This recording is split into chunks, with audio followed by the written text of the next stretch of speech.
明史剧《山河明月》中虚构了这样一段历史：太子朱标要重用叛将盛庸，燕王朱棣认为盛庸是个反复小人，力劝大哥不要重用此人。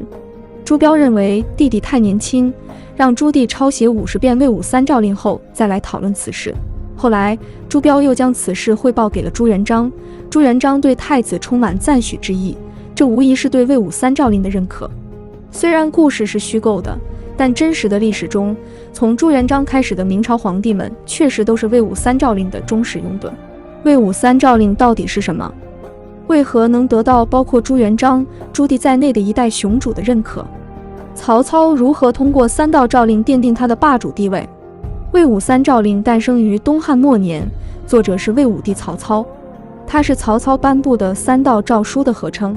这三道诏令可以说是有划时代的作用，也成为后世帝王的必修教材。魏武三诏令颁布的背景源于曹操人生中的第一次大失败。曹操的前半生是幸运的，他本姓夏侯，过继给了曹家。20岁的时候靠举孝廉成为郎官。黄巾军起义爆发后，他靠着镇压黄巾军逐渐积累了政治和军事资本。到董卓篡位时，曹操再次起兵，靠着征讨董卓而成功崛起。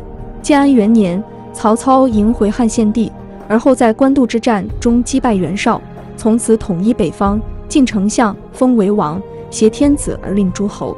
由于前半生太过幸运，让曹操没想到的是，建安13年，他遭到了一次重大挫败——赤壁之战。曹操兵强马壮，人数众多，无奈他遇到了孙刘联军，周瑜和诸葛亮都是当世人杰，再加上东风故意给曹操作对，曹操军中有发生疫病，死伤惨重，曹操兵败撤军。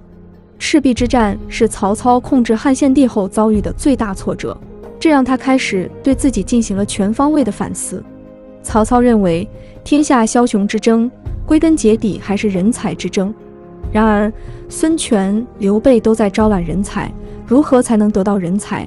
这是他面临的最大问题。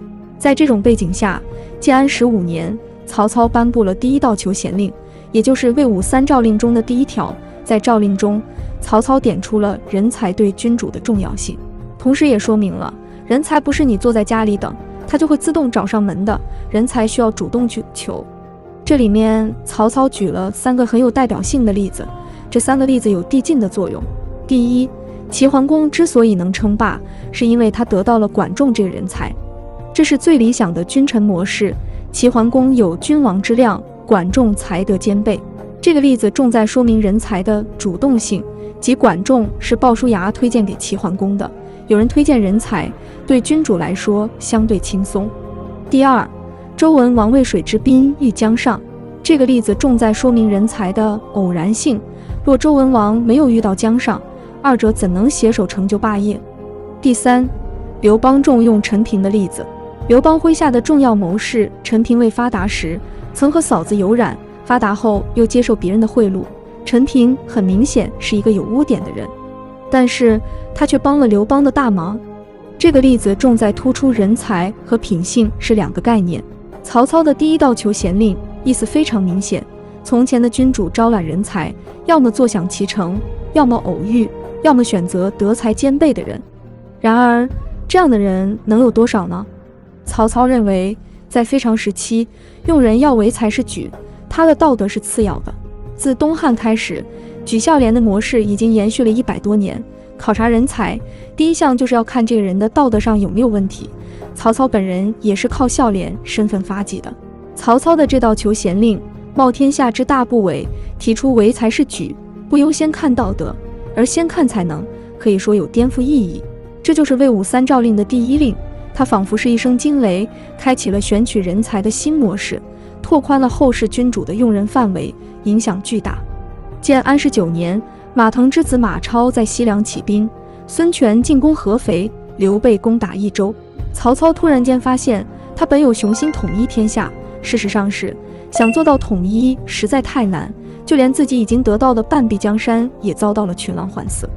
于是曹操渴望人才的心情更加强烈。当年曹操颁布了第2道求贤令，这也是魏武三诏令中的第2道。这道求贤令曹操再次以陈平盗扫受金为例，又增加了挂六国相印的苏秦不信于天下的例子，进而让各州县去挖掘这类人才送到朝堂。曹操的想法很简单，只要你有能力，不管你是什么鸡鸣狗盗，尽管举荐过来，说不定你就是下一个陈平或苏秦呢。颇有一种天生我材必有用的理解。到了建安22年，也就是曹操生命的倒数第3年，此时曹操已经感觉到自己身体状况的下降，他再一次发布求贤令，这是魏武3诏令中的最后一道诏令。第3道求贤令，曹操列举了包括陈平偷扫、吴起杀妻等人的例子，并且描述了他们后期发挥的巨大作用，进而让大家更大限度地推荐人才。曹操的第3道求贤令比前2道更加赤裸，因为他最后一句竟然直接告诉大家，不仁不孝的人也可以用。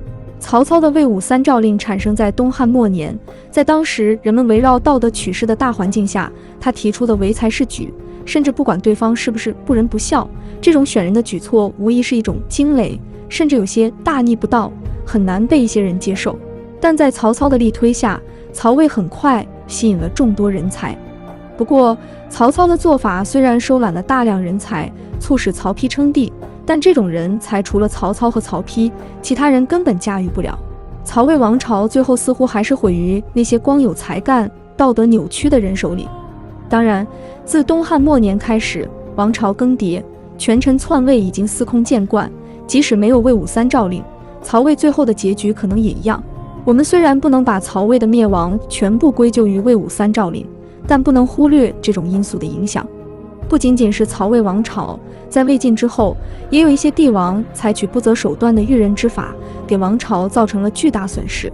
明太祖朱元璋就是倡导这一做法的帝王之一。他选择胡惟庸为中书丞相，并非不知道胡惟庸有缺点，然而他最终还是用了胡惟庸。洪武13年，胡惟庸案爆发，3万人被杀，整个王朝都在流血。不过曹操唯才是举的做法仍有进步意义，因为道德是一个很难衡量的品质。俗话说，往往千功未篡时，我们没法判断一个人是真圣人还是伪君子。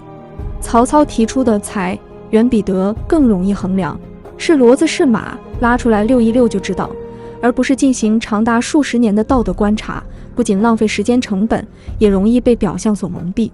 但是关于德和才哪个更重要的争论已经持续1000年，而且还仍将持续下去。